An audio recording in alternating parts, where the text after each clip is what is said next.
The temperature gauge outside the cabin door read 14 degrees Fahrenheit minus 10 degrees Celsius at 4 in the afternoon. By nightfall, it would drop another 30 degrees. Margaret Voss stood in the doorway of her homestead cabin in the Judith Basin, central Montana Territory, on the evening of October 22nd, 1886. The sky had turned the color of an old iron pot. Heavy, low, and moving fast from the northwest. She had seen storms before. She had survived 2 Montana winters alone on that claim, since her husband's death the previous spring. But something about this sky was different. Something about the silence of the cattle in the distance. The way the creek had already begun to skin over with ice 3 weeks ahead of schedule. It told her what no weather report could. This was not an ordinary storm. She turned to the woodpile stacked along the east wall of the cabin. She counted the rows carefully, the way Elias had taught her to count them, not by sight, but by calculation. Each row was roughly 4 feet wide, 4 feet tall, 8 feet long, 1 cord. There were 3 rows, maybe 3.5. At the rate the cabin burned wood in a hard freeze, 1 cord every 4 to 5 days, she had at most 16 days of fuel. The blizzard building on the horizon would last longer than 16 days. Margaret pulled her coat tighter and looked out toward the north pasture. Then she looked toward the treeline along the creek bottom, and then, almost against her will, as if the memory had been waiting at the edge of her mind for exactly this moment, she remembered something Elias had said to her in the summer of 1885, while she stood watching him dig in a field that had no business being dug. "You'll understand in winter," he had told her. "Not this one. Maybe the next." She hadn't understood then. She hadn't tried to. But now, with the wind beginning to cut to the gap between the door and the frame, and the temperature already dropping faster than she had ever felt it drop, Margaret Voss put on her heaviest coat, picked up the lantern from the hook by the door, and walked out into the darkening field. She was going to find out what Elias had buried. If you've ever wondered how the people who built this country survived winters that would stop a modern furnace cold, stay with us. Like this video, subscribe, and drop a comment telling us where you're watching from. We got more forgotten frontier engineering coming your way. To understand what Margaret was facing that October evening, you need to understand the winter that was coming. The winter of 1886 to 1887 did not arrive gradually. It arrived like a verdict. Historians and ranchers who survived it would later call it by several names: the Big Die-Up, the Great Die-Off, the Winter of Death. In the northern Great Plains and the Montana Territory, temperatures fell to minus 40 degrees Fahrenheit minus 40 degrees Celsius and stayed there for weeks. Blizzards arrived in waves, separated by just enough calm to raise false hope before the next one struck. The Missouri River froze solid enough to drive cattle across. Entire herds, hundreds of thousands of head, were found dead in the spring, stacked against fence lines where they had drifted with the storms and simply stopped. The cattle industry of the northern plains would never fully recover. But the ranchers and homesteaders caught in that winter faced something the cattle did not. They had to make decisions. They had to survive not just one night, but 120 nights of cold that averaged minus 20 degrees Fahrenheit minus 29 degrees Celsius across the region, with spikes far below that. And the cabins most of them were living in, the standard homestead construction of the 1880s, were not built for what was coming. A typical Montana homestead cabin of that era was a single-room structure, roughly 16 by 20 feet, approximately 5 by 6 meters, built from whatever timber was available locally. In the Judith Basin, that often meant cottonwood, a wood that burns fast and hot but holds almost no structural integrity once dried, warps unpredictably, and leaves wide gaps between logs as it seasons. Builders knew this. They chinked the gaps with mud and moss and clay, but the chinking cracked in freeze-thaw cycles, and by mid-January in a hard winter, the wind moved through those walls almost as freely as it moved through the open plains. The fireplaces were no better. Most were built by men who understood fire but not heat, a critical distinction. A roaring fire in an open hearth radiates intense heat in a narrow cone directly in front of it, while drawing cold air in along the floor from every gap and crack in the structure. In a severe cold snap, a standard cabin hearth in the Judith Basin consumed between 0.8 and 1.2 cords of wood per week, roughly 128 to 192 cubic feet of split timber. A family that had stacked 12 cords before October, a reasonable and common amount, could find themselves dangerously short by February. In the winter of 1886 to 1887, dangerously short was a death sentence written in wood. Margaret Voss knew the arithmetic. She had lived it for 2 years already, managing the firewood alone after Elias died, learning the rhythms of cold and fuel the hard way. What she did not know, what she was about to discover, was that Elias, before he died, had already solved the problem she was facing. He had just done it in a way that nobody in the Judith Basin had ever seen before. Before we follow Margaret out into that dark field, it's worth stopping to understand exactly why the standard homestead cabin was so catastrophically bad at keeping people warm.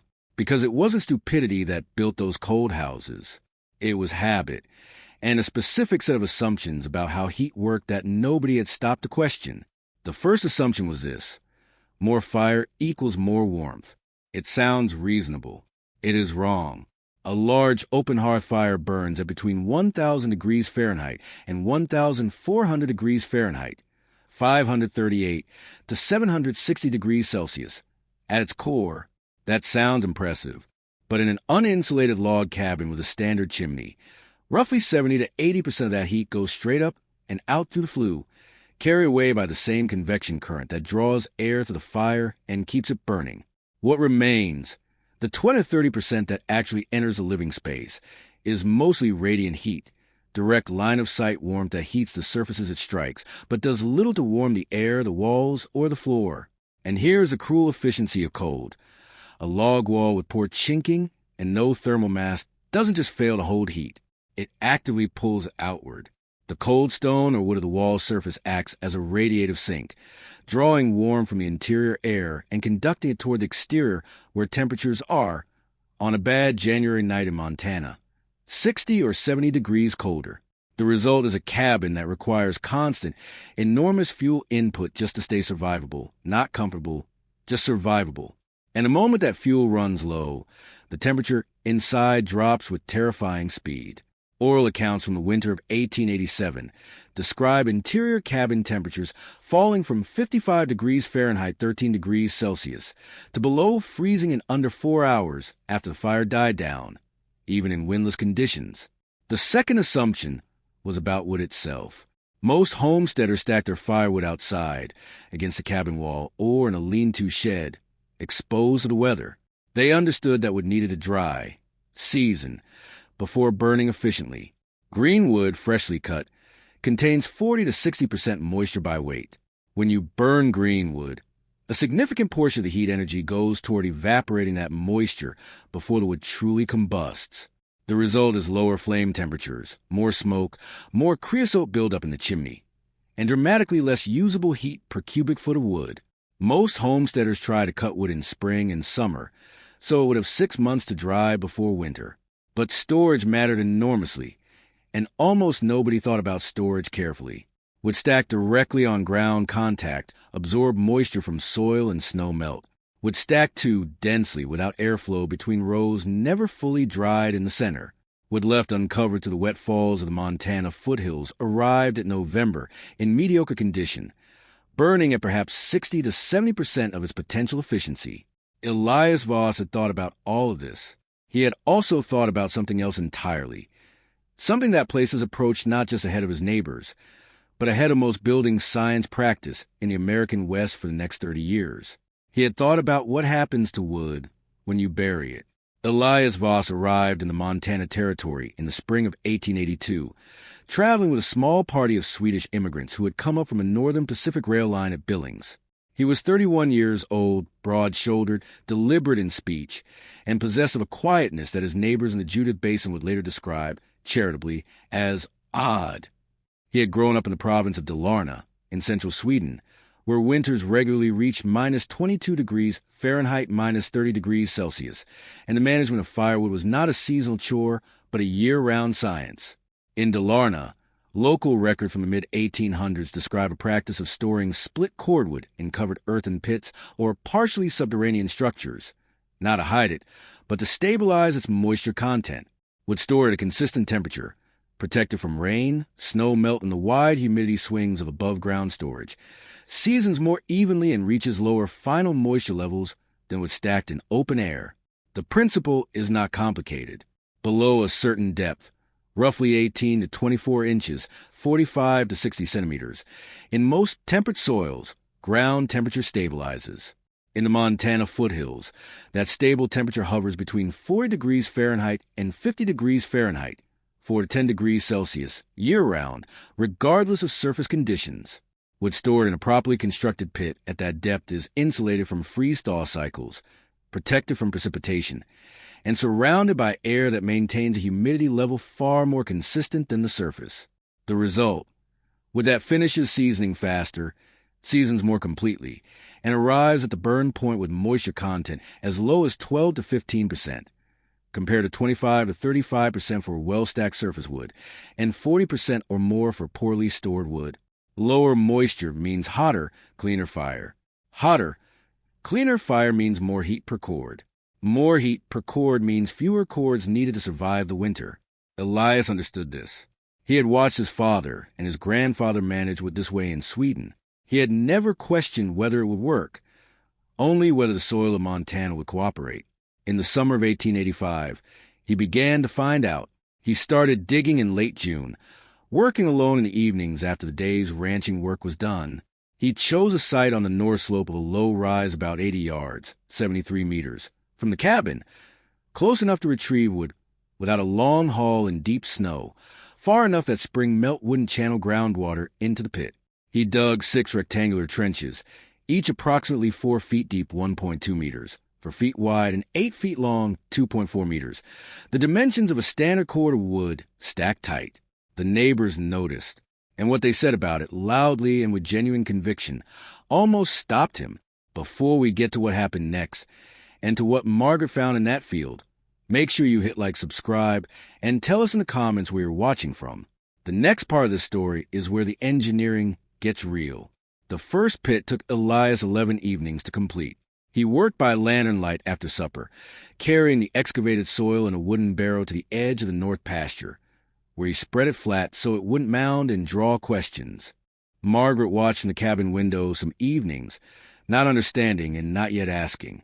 She had learned early in their marriage that Elias worked through ideas the way other men worked through timber, slowly, methodically, and in silence, until the thing was finished and spoke for itself. When the first pit was dug to his satisfaction, 4 feet deep, 4 feet wide, 8 feet long, with a slight slope at one end for drainage, he lined the floor with a 2-inch layer of coarse gravel, hauled from a creek bed in a canvas sack. The gravel served 2 purposes. First, it prevented direct contact between the wood and the soil, eliminating the primary pathway for ground moisture to wick upward into the stack. Second, it created a slight air gap beneath the lowest course of wood, a passive drainage channel that would carry away any condensation during temperature transitions in spring and fall. He then cut and split the first load of wood in late June, when the timber was green but the summer drying season was at its longest. He worked cottonwood from the creek bottom for the outer courses. Cottonwood burns fast, but dried properly it provides reliable ignition, and mixed in sections of ash and a small amount of the dense, resinous pine from the higher slopes for sustained heat output. He stacked the wood tight into the pit in alternating cross courses, the way his father had taught him, so air could circulate between the layers.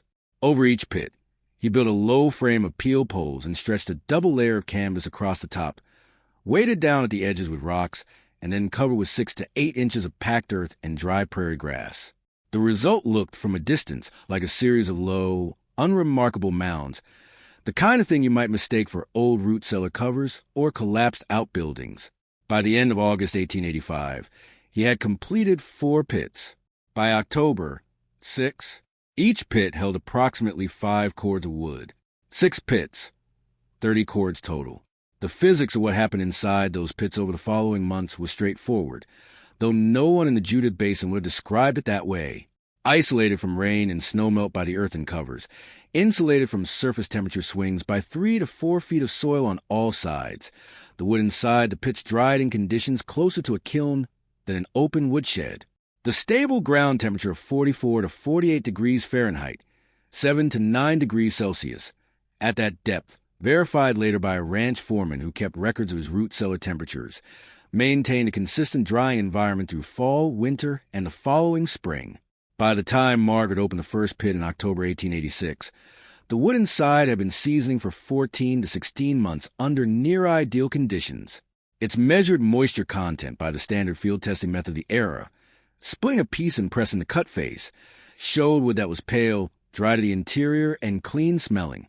No mold, no rot, no ice bridging between the stacks. The gravel drainage had done its work. The earthen cover had held. She pulled the first armload from the pit and carried it back toward the cabin through the rising wind, and she noticed something before she even put on the fire.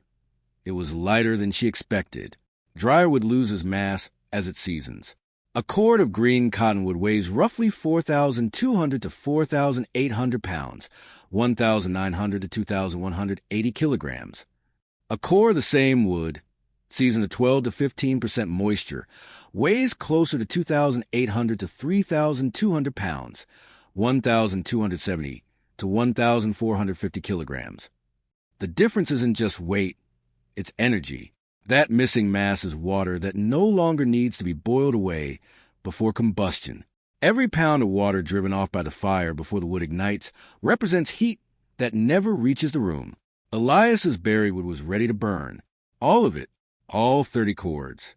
The mockery had started the first week of July 1885, when neighboring homesteader named Court Hadfield rode past the north pasture and saw Elias in his third pit, knee-deep in Montana clay, shoveling in the flat evening light. Hadfield was not a cruel man. He was, by local accounts, a practical one, a former carpenter from Ohio who had built 3 homestead cabins in the Judith Basin and considered himself, with some justification, an authority on frontier construction and winter preparation. He pulled his horse up at the fence line and watched for a moment before calling out, "Elias, what in the world are you planning out there?" "Wood," Elias said without looking up. There was a pause. "You're burying your firewood." "Yes." Hadfield reportedly said nothing more that evening, but the story spread quickly in the sparse social network of the basin, passed between families at the trading post in Lewistown, mentioned at Sunday services, discussed over fences during cattle checks. By August, the general consensus among the experienced homesteaders of the area had calcified into something close to pity.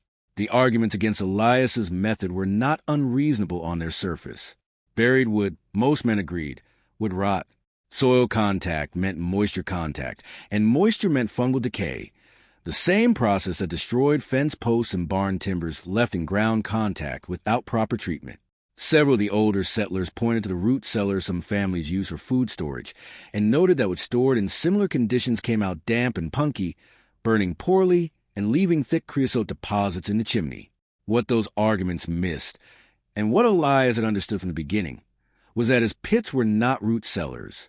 Root cellars are designed for high humidity, which preserves vegetables by preventing them from desiccating. Elias's pits were designed for the opposite. Stable temperature combined with managed low humidity, achieved through gravel drainage, ventilated with stacking, and an earthen cover that blocked precipitation while allowing the slow, passive exchange of dry summer air during the curing months. The difference was engineering, not luck, but it required understanding 2 things at once: soil physics and with moisture dynamics, that most frontier builders thought about separately, if at all. A second argument came from a man named Reuben Ashcraft, who ran a sizable cattle operation north of the Moccasin Mountains and had more experience with Montana winters than almost anyone in the region. Ashcraft's objection was practical. Buried wood, he said, would freeze solid in January and be impossible to retrieve without a pickaxe and half a day's labor. He had seen this happen to potatoes stored too shallow in a bad cold snap, frozen to the pit walls, immovable until the thaw. This objection had more merit than the rot argument, and Elias knew it. His answer was the depth. At 4 feet below surface grade, the soil in the Judith Basin does not freeze in a normal winter. The frost line in central Montana reaches, on average, 24 to 36 inches, 60 to 90 centimeters, in a severe season. Elias had dug 6 inches below the deepest recorded frost penetration in the region, based on observations his nearest neighbor, a dry goods merchant who kept a detailed weather journal, had shared with him. The wood would not freeze. The access trench at the end of each pit, which Elias had deliberately left at a shallower angle and packed loosely with dry straw, could be opened with a standard shovel in 15 minutes, even in hard frozen surface conditions. But Elias did not explain all of this publicly. He was not a man who argued. He was a man who built things and waited.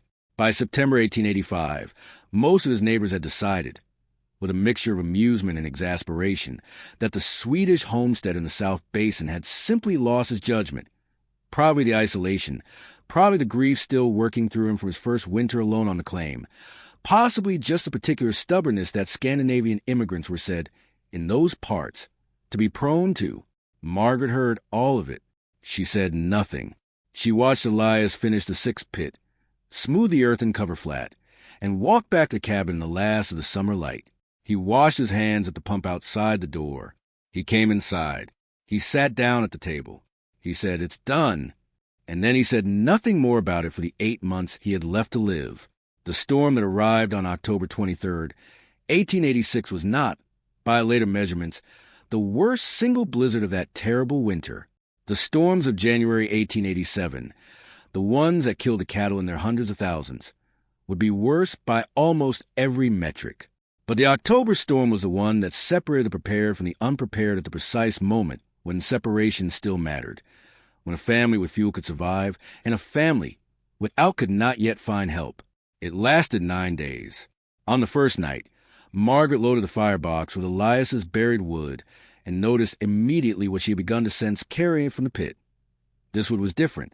It caught faster, burned cleaner, and, most importantly, it held heat longer in the stones surrounding the hearth. The cottonwood, fully dried, burned at a higher combustion temperature than the surface stack green, which she had been using the previous 2 winters. The ash mixed through the stack burned slower, building a deep coal bed that continued radiating heat for hours after the active flame died down. She did not have a thermometer. What she had was the experience of 2 Montana winters as her reference point, and what she noticed was this. On the second night of the storm, with temperatures outside dropping to an estimated minus 18 degrees Fahrenheit, minus 28 degrees Celsius, based on behavior of the water bucket near the door, which froze solid by midnight in previous winters at that temperature. The interior of the cabin stayed warm enough that she did not need to wake in the night to feed the fire. That had never happened before. By comparison, Cord Hadfield's cabin, 300 yards, 275 meters, to the northeast, built to the same general standard as Margaret's, burned through its remaining surface stack within the first 4 days of the storm.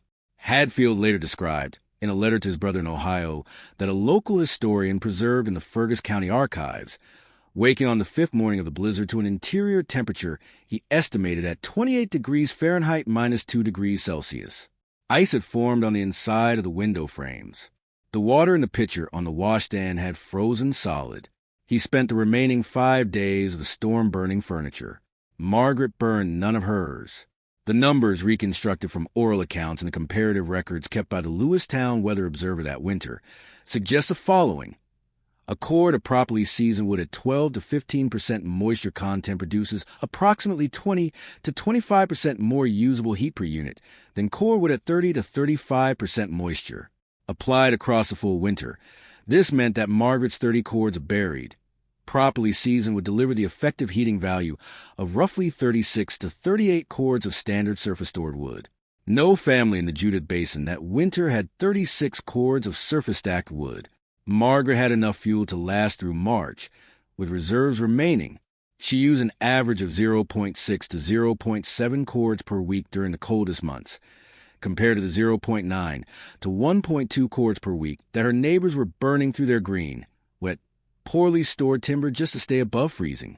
In a winter measured in survival margins, that difference, roughly 30 to 40% more heat from the same volume of wood, delivered more consistently, over a longer period, was not a comfort. It was the entire distance between living and not. The cabin held 52 degrees Fahrenheit, 11 degrees Celsius on the coldest recorded night of January 1887. It held it through the night, with one loading of the firebox at dusk. Outside, the temperature was minus 41 degrees Fahrenheit, minus 41 degrees Celsius. By the spring of 1887, when the snow finally began to release its hold on the Judith Basin, and the full scale of the winter's destruction became visible. Dead cattle stacked against fence lines, abandoned claims, families that had left for town in November and never come back. The story of Margaret Voss and the buried woodpiles had already begun to move through the community with the particular velocity of a practical idea whose time had violently arrived. Court Hadfield was the first to ask her directly. He came to her door in April, hat in hand, and asked her to show him the pits. She did. He walked the length of each one, asked questions she answered carefully and completely, and left without saying much. By June, he had dug 4 pits of his own on the north slope behind his barn. Reuben Ashcraft followed that same summer. Then 2 families from the north end of the basin. Then a group of homesteaders near Warm Spring Creek who had heard the account secondhand at the Lewistown Mercantile. Local records from the Fergus County Agricultural Society, a loose organization of settlers that met irregularly to exchange practical information, contain a reference from an 1888 meeting to the Swedish method of subsurface wood curing, described as having been adopted by at least 11 families in the Judith Basin region following the winter of 1886 to 1887. 11 families, perhaps 60 or 70 people, saved, in part, by a man who had been dead for more than a year before his most important work proved itself. Elias Voss had died in the spring of 1886 from a lung illness that the local doctor identified, with the limited diagnostic tools available, as possibly pneumonia or an advanced respiratory infection. He was 35 years old. He had spent the last summer of his life digging in a field, building something his neighbors thought was foolish. For a winter he would not live to see. He had done it anyway. This is a thing that the frontier at its best understood, and that we have largely forgotten. Preparation is not pessimism. It is the deepest form of care. Elias did not bury 30 cords of wood because he was afraid. He buried them because he understood thermodynamics, soil physics, and the specific vulnerability of the people he loved.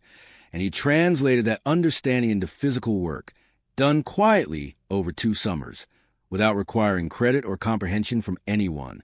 He was not an engineer by training. He was a farmer who had paid attention to the right things in the right place at the right time, and who had the patience and the stubbornness, that Swedish stubbornness his neighbors had mocked, to act on what he knew even when no one around him understood why. The wood he buried seasoned to a moisture content his neighbors' surface stacks never reached. It burned hotter, lasted longer, and delivered its heat more efficiently through the stone hearth he had also built with more care than the standard cabin fireplace of the era, wider at the back, with a deeper ash pit, designed to hold and radiate heat for hours after the fire reduced the coals. Margaret survived the worst winter in the recorded history of the Montana Territory. She survived it on fuel her husband had prepared 14 months before she needed it, using a technique he had carried from a country most of her neighbors had never visited, solving a problem most of them hadn't fully understood until the cold made the solution undeniable. The pits are long gone now. The cabin is gone. The claim was eventually absorbed into a larger ranch operation, and the land has been worked and reworked many times over in the century and a half since. But the principle Elias applied is not gone. It is just forgotten, the way so many precise and practical ideas on the frontier got buried under the assumption that newer always means better, that the people who came before us were improvising in the dark. They were not improvising. They were engineering, with wood and earth and gravel and patience. They were solving thermodynamic problems that most modern households solve with thermostat and a utility bill, and they were solving them in ways that rewarded understanding and punished carelessness with absolute consistency. The blizzard didn't lie. The cold didn't negotiate. The wood that burned hottest was the wood that had been prepared most carefully, stored most intelligently, and delivered to the firebox at exactly the moment it was needed. Elias Voss knew that. He buried 30 cords of proof in a Montana field and trusted that the winter would explain the rest. It did. If this story stayed with you, if something had felt worth remembering, hit like, leave a comment, and subscribe. There are more stories like this one. Men and women who solve hard problems with nothing but observation, patience, and the willingness to do the work before anyone understood why it mattered. We're going to keep finding them. Don't miss the next one. This script is an educational and historical reconstruction based on documented conditions of the winter of 1886 to 1887 in the Montana Territory, and on general principles of cordwood storage, thermal mass, and frontier construction of the era. Specific characters and dialogue are very similar reconstructions. This content does not substitute for professional engineering, building, or fire safety standards.